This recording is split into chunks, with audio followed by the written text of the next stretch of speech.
नमस्कार दोस्तों, welcome to Srishti the creation. जैसा कि आपको हम पिछली क्लास में बता ही चुके हैं कि यह क्लास एलटी ग्रेड शिक्षक भर्ती की जो परीक्षा होने वाली है उसके लिए बहुत ही महत्वपूर्ण क्लास है। इसके अलावा यह क्लास उन लोगों के लिए भी अनिवार्य है जिनकी परीक्षा में जीएस के साथ साथ करंट अफेयर्स के प्रश्न पूछे जाते हैं, चाहे वह यूपी पीसीएस की परीक्षा हो, चाहे वो समीक्षा अधिकारी की परीक्षा हो, चाहे वो बैंकिंग की परीक्षा हो या चाहे वो रेलवे की परीक्षा हो। ठीक ना। तो चलिए आइए देखते हैं। और क्लास का शेड्यूल भी आपको बता चुके हैं कि सोमवार, मंगलवार और बुधवार, सोमवार, मंगलवार और बुधवार पॉलिटी और ज्योग्राफी के साथ आपको करंट अफेयर्स की क्लास प्रोवाइड की जाएगी। इसके अलावा बृहस्पतिवार, शुक्रवार और शनिवार, बृहस्पतिवार, शुक्रवार और शनिवार हिस्ट्री और इन्वायरमेंट के साथ आपको करंट अफेयर्स की क्लास डेली मिलेगी। ठीक ना। तो चलिए आइए देखते हैं कि आज की क्लास में कौन कौन से क्वेश्चन हैं जो आपकी परीक्षा के लिए महत्वपूर्ण हो सकते हैं। ठीक ना बाबू। तो पहले हम क्या करेंगे, पहले हम रोज की भांति रिवीजन क्लास करेंगे, उसके बाद मूल क्लास पे आएंगे। ठीक। तो रिवीजन क्लास में पहला क्वेश्चन जो है बाबू ये कौन सा है, तो पहला क्वेश्चन है कि defence research and development laboratory का निदेशक किसे नियुक्त किया गया है। ठीक ना। क्वेश्चन फिर से पढ़ रहे हैं, दिमाग में बैठाने का प्रयास करिएगा कि defence research and development laboratory का निदेशक किसे नियुक्त किया गया है बाबू। तो इनका नाम है अंकारथी राजू, अंकारथी राजू। ठीक ना। आगे बढ़े, चलिए दूसरे क्वेश्चन पे आते हैं। ठीक ना। हाल ही में ड्रोन रोधी अभ्यास वायु समन्वय का सफल परीक्षण किस सेना द्वारा किया गया। हाल ही में ड्रोन रोधी अभ्यास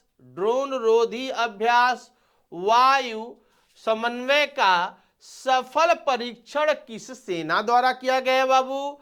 तो ये भारतीय थल सेना द्वारा किया गया। किसके द्वारा किया गया, भारतीय थल सेना द्वारा किया गया। ठीक। आगे बढ़े, कोई दिक्कत कोई परेशानी, चलिए दिमाग में क्वेश्चन बैठाने का प्रयास करिएगा। हमारा लक्ष्य है कि करंट अफेयर्स की चीजें क्लास में ही याद हो जाएं, क्योंकि हर क्वेश्चन को हम 2 से 3 बार पढ़ रहे हैं और उसका आंसर भी 2 से 3 बार दे रहे हैं। ठीक ना। आगे बढ़े, चलिए अंतरराष्ट्रीय बायोस्फीयर्स रिजर्व दिवस हर साल कब मनाया जाता है। अंतरराष्ट्रीय बायोस्फीयर्स दिवस हर साल कब मनाया जाता है बाबू। तो हर साल ये 3 नवंबर को मनाया जाता है। तो हर साल किस डेट को मनाया जाता है बाबू, तो 3 नवंबर को मनाया जाता है। ठीक। आगे बढ़े, चलिए क्वेश्चन याद हुआ।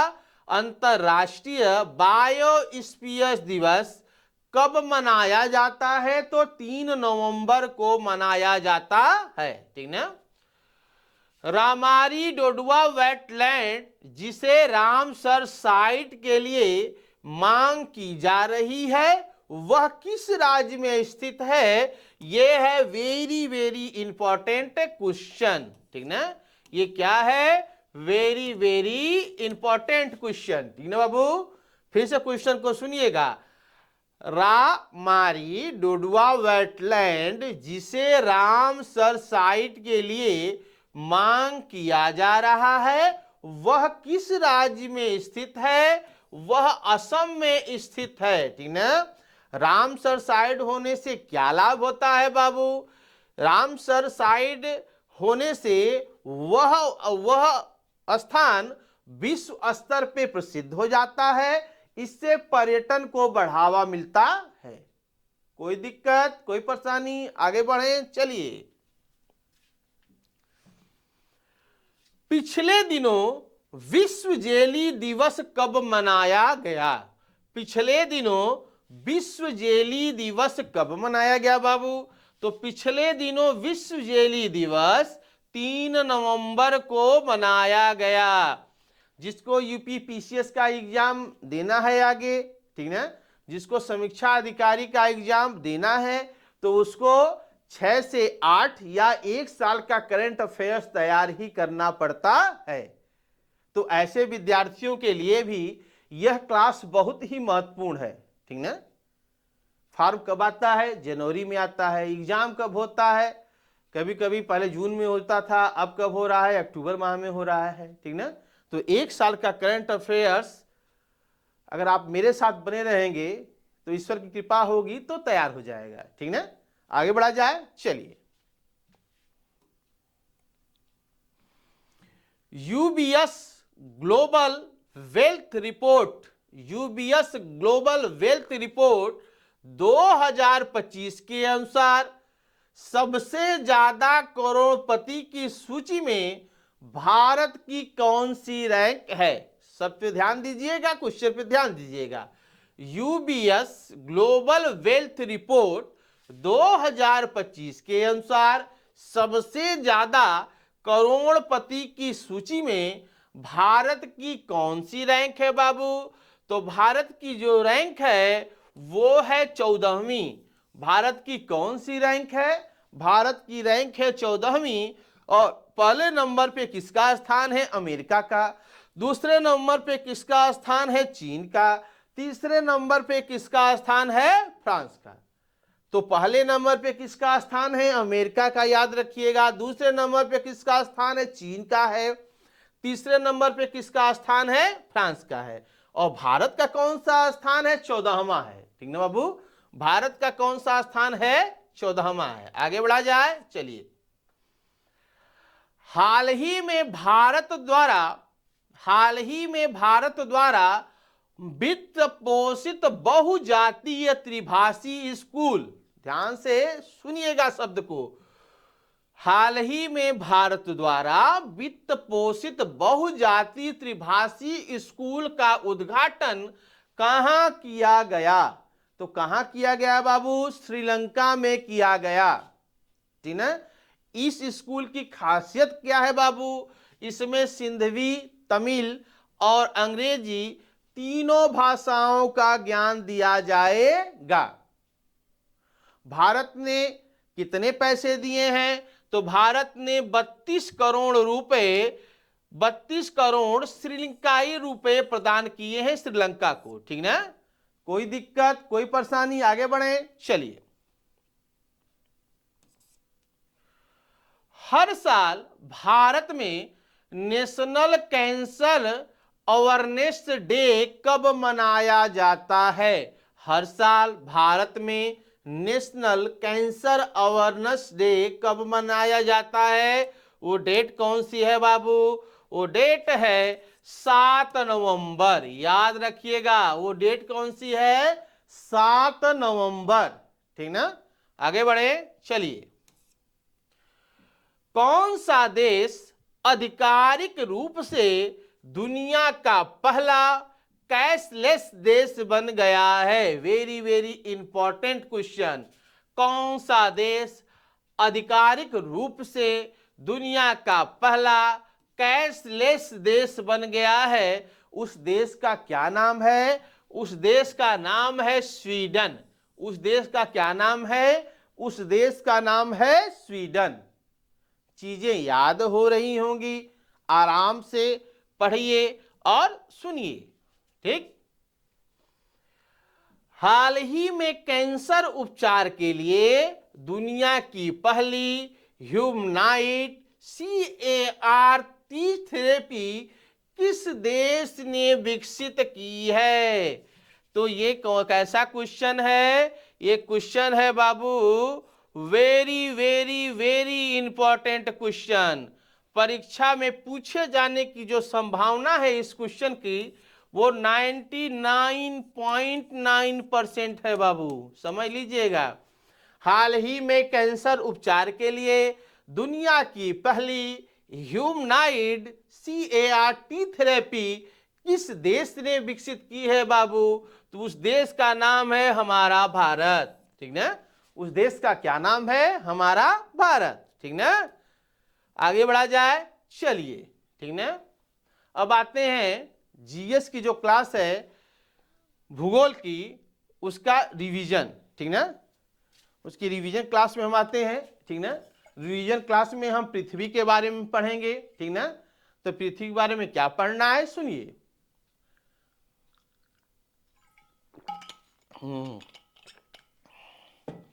जैसा कि आपको पता ही होगा कि सूर्य से दूरी के क्रम में पृथ्वी का कैसा कितना स्थान है बाबू? तीसरा स्थान है। लेकिन ग्रहों के आकार के दृष्टि में पृथ्वी का कौन सा स्थान है बाबू? तो पृथ्वी का स्थान है 5वां, ठीक ना। पृथ्वी सूर्य, शुक्र और मंगल के बीच में स्थित है। सूर्य कहाँ स्थित है? पृथ्वी कहाँ स्थित है? पृथ्वी शुक्र एवं मंगल के बीच में स्थित है, ठीक ना। पृथ्वी अपने अक्ष पे पश्चिम से पूर्व की ओर भ्रमण करती है, ठीक ना।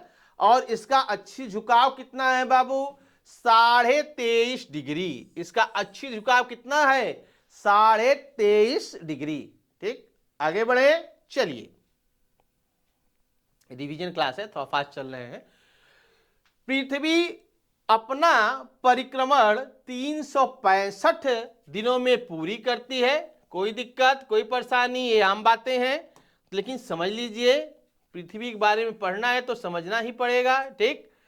सौर मंडल का एक ये ऐसा ग्रह है जहां पे जीवन है और अंतरिक्ष से देखने के बाद पृथ्वी नीली दिखाई देती है, इसलिए इसको नीला ग्रह भी कहते हैं, ठीक ना।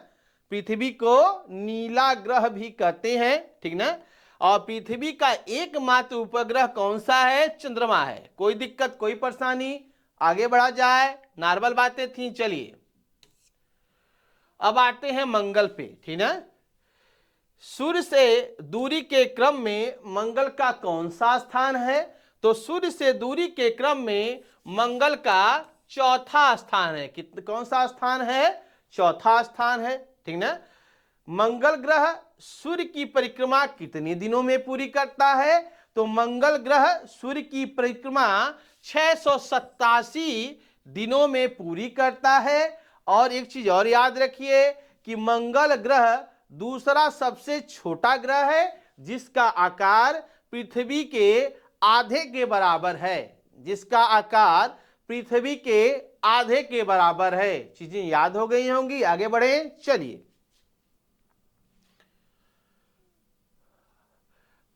मंगल की सतह लाल होने का कारण क्या है? मंगल की सतह लाल होने का कारण इसकी चट्टानों में ऑक्सीकरण, जंग लगना एवं धूल कणों की उपस्थिति होता है। इसीलिए हमारा मंगल ग्रह लाल दिखाई देता है। और मंगल ग्रह के पास 2 उपग्रह हैं, जिनका नाम है फोबोस और डीमोस। जिनका क्या नाम है? जिनका नाम है फोबोस और डीमोस। फोबोस किसका उपग्रह है?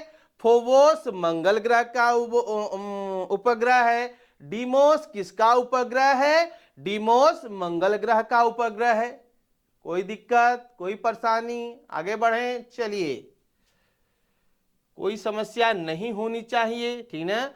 आते हैं आज की क्लास पे।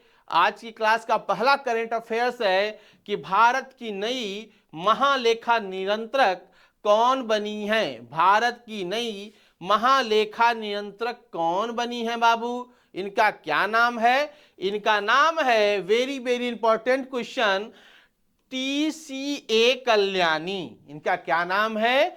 TCA कल्याणी। चौथे नंबर की महालेखा नियंत्रक बनी है, 29वें नंबर की महालेखा नियंत्रक बनी है। क्वेश्चन फिर से पढ़ दें, चलिए। भारत की नई महालेखा नियंत्रक GA कौन बनी है? तो भारत की नई महालेखा नियंत्रक CJ TCA कल्याणी बनी है। चौथे नंबर की बनी है बाबू? तो 29वें नंबर की बनी है। आगे बढ़ा जाए, चलिए दूसरे क्वेश्चन की तरफ बढ़ते हैं। दूसरा क्वेश्चन है, वंगाला फेस्टिवल किस जनजाति द्वारा मनाया जाता है? वंगाला फेस्टिवल किस जनजाति द्वारा मनाया जाता है? तो उस जनजाति का नाम है बाबू गारो जनजाति। उसका क्या नाम है? उसका नाम है गारो जनजाति। यह फेस्टिवल कब से कब तक मनाया गया? 6 से 8 नवंबर 2025 तक मनाया गया। आगे बढ़े, चलिए क्वेश्चन फिर से रिपीट कर दे रहे हैं। वंगाला फेस्टिवल किस जनजाति द्वारा मनाया गया? तो वंगाला फेस्टिवल गारो जनजाति द्वारा मनाया गया। ठीक, आगे बढ़े, चलिए वेरी वेरी इंपॉर्टेंट क्वेश्चन है, इस पे भी ध्यान दीजिएगा, विशेष रूप से ध्यान दीजिएगा कि दादा साहेब फाल्के अंतरराष्ट्रीय फिल्म फेस्टिवल 2025 में दादा साहेब फाल्के अंतरराष्ट्रीय फिल्म फेस्टिवल 2025 में most versatile actor of the year का पुरस्कार किसने जीता है? उनका क्या नाम है? उनका नाम है अल्लू अर्जुन। कौन से एक्टर हैं? अल्लू अर्जुन। ठीक ना। सर्वश्रेष्ठ फिल्म कौन सी थी? सर्वश्रेष्ठ फिल्म कौन सी थी? स्त्री 2। सर्वश्रेष्ठ अभिनेता कौन बने? सर्वश्रेष्ठ अभिनेता का नाम है कार्तिक आर्यन। सर्वश्रेष्ठ अभिनेत्री कौन बनी? तो सर्वश्रेष्ठ अभिनेत्री का नाम है बाबू कीर्ति सेनन। ठीक ना। अगला पुरस्कार जो मिला है सर्वश्रेष्ठ विविधतापूर्ण अभिनेता का किसको मिला है? अल्लू अर्जुन को मिला है। और सर्वश्रेष्ठ विविधतापूर्ण अभिनेत्री का पुरस्कार किसको मिला है? साई पल्लवी अभिनेत्री हैं, इनका नाम है साई पल्लवी। ठीक ना। आगे बढ़ा जाए, चलिए एक्सरसाइज पूर्वी प्रचंड प्रहार, सब पे ध्यान दीजिए, लाइन पे ध्यान दीजिए। एक्सरसाइज पूर्वी प्रचंड प्रहार का आयोजन कहां किया जाएगा? सब पे ध्यान दीजिए, क्वेश्चन पे ध्यान दीजिए। आई होप चीजें आपको क्लास में याद हो रही होंगी। थोड़ा सा और मेहनत करिए मेरे साथ, सारी चीजें क्लास में ही याद हो जाएंगी। ठीक ना। ध्यान से क्वेश्चन को सुनिए। एक्सरसाइज पूर्वी प्रचंड प्रहार का आयोजन कहां किया जाएगा? एक्सरसाइज पूर्वी प्रचंड का प्रहार का आयोजन कहां किया जाएगा? अरुणाचल प्रदेश में किया जाएगा। कब से कब तक ये होगा बाबू? ये होगा 11 से 15 नवंबर तक। ये कब से कब तक होगा? यह होगा 11 से 15 नवंबर तक। कोई दिक्कत, कोई परेशानी नहीं होनी चाहिए। ठीक ना। चलिए आराम आराम से चीजों को याद करने का प्रयास करिए क्लास में। ठीक ना। क्वेश्चन जब भी आपके नजर से गुजरे तो आराम से आप टिक कर ले जाइए। ठीक ना। 2 बार 3 बार हम खुद ही बोल दे रहे हैं। ठीक ना। 1 से 2 बार बस आप देख लेंगे तो चीजें याद हो जाएंगी बाबू। ठीक ना। चलिए नवंबर 2025 में वैश्विक हरित हाइड्रोजन सम्मेलन की मेजबानी कौन सा देश करेगा? ठीक ना। क्वेश्चन फिर से सुनिए, आराम से सुनिए। नवंबर 2025 में वैश्विक हरित हाइड्रोजन सम्मेलन की मेजबानी कौन सा देश करेगा बाबू? तो उस देश का क्या नाम है? उस देश का नाम है भारत। उस देश का क्या नाम है? उस देश का नाम है भारत। यह आयोजन कब से कब तक होगा या यह सम्मेलन कब से कब तक होगा? 11 से 12 नवंबर को कहां होगा? नई दिल्ली में होगा, ठीक ना, नई दिल्ली में होगा। आगे बढ़ा जाए, चलिए। जल्द ही भारत की सबसे बड़ी भूतापीय ऊर्जा प्रौद्योगिकी पायलट परियोजना किस राज्य में स्थापित करने की घोषणा की गई? क्वेश्चन को फिर से पढ़िएगा और दिमाग में बैठाने का प्रयास करिए। जल्द ही भारत की सबसे बड़ी भूतापीय ऊर्जा प्रौद्योगिकी पायलट परियोजना किस राज्य में स्थापित करने की घोषणा की गई है? उस राज्य का क्या नाम है बाबू? तो उस राज्य का नाम है आंध्र प्रदेश। उस राज्य का क्या नाम है? उस राज्य का नाम है आंध्र प्रदेश। इसके अलावा आंध्र प्रदेश में सबसे बड़ा केंद्रीय पुस्तकालय भी खोला जाएगा। ठीक, चीजें याद हो रही होंगी, आराम आराम से याद करने का प्रयास करिए, ठीक ना। बस हमको बस आप 20 से 25 मिनट दिया करिए, उसके बाद अपना रिजल्ट देखिएगा, ठीक ना। चलिए, अंतरराष्ट्रीय बुकर पुरस्कार 2025 से किसको नवाजा गया? अंतरराष्ट्रीय, वेरी वेरी इंपॉर्टेंट क्वेश्चन, 99.9% यह संभावना है कि क्वेश्चन आ सकता है, ठीक ना। अंतरराष्ट्रीय बुकर पुरस्कार 2025 से किसे नवाजा गया है? इनका नाम है बानू मुश्ताक। इनका क्या नाम है? इनका नाम है बानू मुश्ताक, ठीक ना। किसके लिए प्रदान किया गया है पुरस्कार? इनको लघु कहानियों का संग्रह, इसका नाम है हार्ट लैप, के लिए प्रदान किया गया है। ठीक, आगे बढ़े, चलिए आगे बढ़ते हैं। शांति नोबेल पुरस्कार, ये भी वेरी वेरी इंपॉर्टेंट, इसकी संभावना कितनी है? 99.9%। नोबेल शांति पुरस्कार से किसे नवाजा गया बाबू? नोबेल शांति पुरस्कार से, इनका चेहरा याद रखिए, नोबेल शांति पुरस्कार से किसको नवाजा गया है? इनका क्या नाम है? इनका नाम है Maria Corina Machado. Maria Corina Machado, ठीक ना। यह पुरस्कार किस लिए इनको प्रदान किया गया है? यह पुरस्कार इन्हें वेनेजुएला के लोगों को लोकतांत्रिक अधिकारों के प्रति सचेत करने के लिए एवं तानाशाही से लोकतांत्रिक में शांतिपूर्ण बदलाव के लिए प्रदान किया गया है। कोई दिक्कत, कोई परेशानी? नाम याद हो गया कि नोबेल शांति पुरस्कार किसे मिला है? तो नोबेल शांति पुरस्कार मारिया कोरिना मचाडो को मिला है। ठीक, आगे बढ़ा जाए, चलिए। Miss world, very very important, miss world 2025 का खिताब किसको मिला है?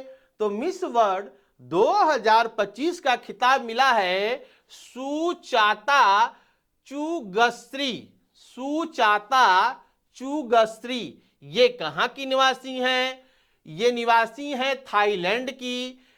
इसका आयोजन कहां किया गया था इस प्रतियोगिता का? तो इस प्रतियोगिता का आयोजन भारत में किया गया था और हैदराबाद में किया गया था, ठीक ना। नाम याद हो गया होगा कि मिस वर्ल्ड 2025 का खिताब किसे मिला था? तो मिस वर्ल्ड 2025 का खिताब मिला था सुचाता चुगस्त्री को, ठीक ना। आगे बढ़ा जाए, चलिए। हाल ही में सक्षम अंतरराष्ट्रीय प्रतियोगिता के लिए चुनी गई पहली भारतीय पैरा एथलीट कौन बनी है? फिर से क्वेश्चन को सुनिएगा। हाल ही में सक्षम अंतरराष्ट्रीय प्रतियोगिता के लिए चुनी गई पहली भारतीय पैरा एथलीट कौन बनी है? इनका क्या नाम है? इनका नाम है बाबू शीतल देवी। इनका क्या नाम है? इनका नाम है शीतल देवी, ठीक ना। इनको तीरंदाजी के लिए अर्जुन पुरस्कार से भी नवाजा गया था। ठीक, कोई दिक्कत कोई परेशानी नहीं हुई होगी। तो आज का करंट अफेयर समाप्त। अब आते हैं आज की क्लास पे, ठीक ना। आज की क्लास में हम लोग क्या पढ़ेंगे? आज की क्लास में बृहस्पति ग्रह के बारे में पढ़ेंगे। उसकी कौन कौन सी मुख्य बातें हैं उसको याद करने का प्रयास किया जाएगा, ठीक ना।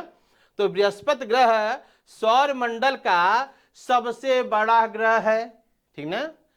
बृहस्पति ग्रह सौर मंडल का सबसे बड़ा ग्रह है और यह अपनी धुरी का चक्कर लगभग 10 घंटे में लगा लेता है, ठीक ना। अपने धुरी पे 10 घंटे में घूम जाता है, क्योंकि यह अपने अक्ष पर पूरे सौरमंडल में सबसे तेज गति करने वाला ग्रह है।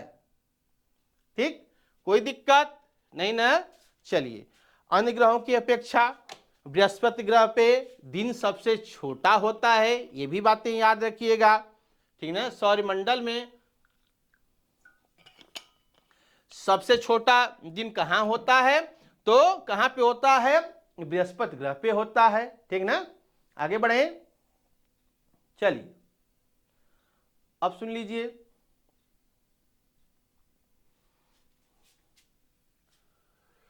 एक मिनट, थोड़ा सा डिस्टर्ब हुआ, कोई दिक्कत नहीं कोई परेशानी नहीं, आराम से चीजों को समझिए। ठीक, चलिए आगे सुनिए। बृहस्पति ग्रह सूर्य की परिक्रमा कितने दिनों में लगाता है? तो बृहस्पति ग्रह सूर्य की परिक्रमा 11.86 वर्षों में पूरी करता है, ठीक ना। बृहस्पति ग्रह के पास कुल कितने उपग्रह हैं बाबू? तो बृहस्पति ग्रह के पास कुल 95 उपग्रह हैं, ठीक ना। और गैनीमीड, सब पे ध्यान दीजिए और उपग्रह पे ध्यान दीजिए। गैनीमीड उपग्रह सौर मंडल का सबसे बड़ा उपग्रह माना जाता है। कौन सा उपग्रह? गैनीमीड उपग्रह सौर मंडल का सबसे बड़ा उपग्रह माना जाता है। और बृहस्पति ग्रह का वायुमंडलीय दाब पृथ्वी के दाब का लगभग 1 करोड़ ज्यादा है, 1 करोड़ ज्यादा है, ठीक ना, या 1 करोड़ गुना ज्यादा है। ठीक, आगे बढ़े, चलिए आते हैं शनि ग्रह पे, ठीक ना। शनि ग्रह सौरमंडल का दूसरा सबसे बड़ा ग्रह है, ठीक ना। यह सूर्य की परिक्रमा कितने दिनों में पूरी करता है बाबू? तो यह सूर्य की परिक्रमा 29.9 वर्ष में पूरी करता है। कितने दिनों में पूरी करता है?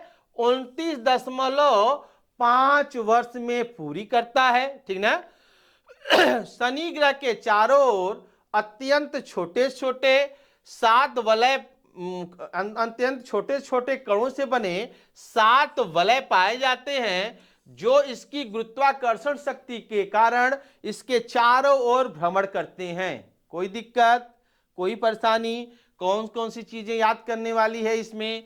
पहली चीजें याद करने वाली यह है कि यह सौरमंडल का दूसरा सबसे बड़ा ग्रह है। यह सूर्य की परिक्रमा 29.5 वर्षों में पूरी करता है। इसके चारों तरफ 7 वलय पाए जाते हैं, जो इसकी गुरुत्वाकर्षण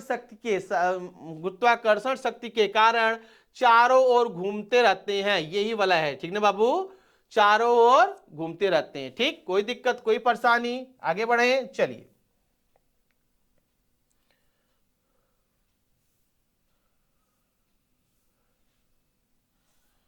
कोई दिक्कत कोई परेशानी नहीं होनी चाहिए। एक मिनट, थोड़ा सा दिक्कत है, हो गया सही, ठीक है। चलिए आगे बढ़ा जाए, चलिए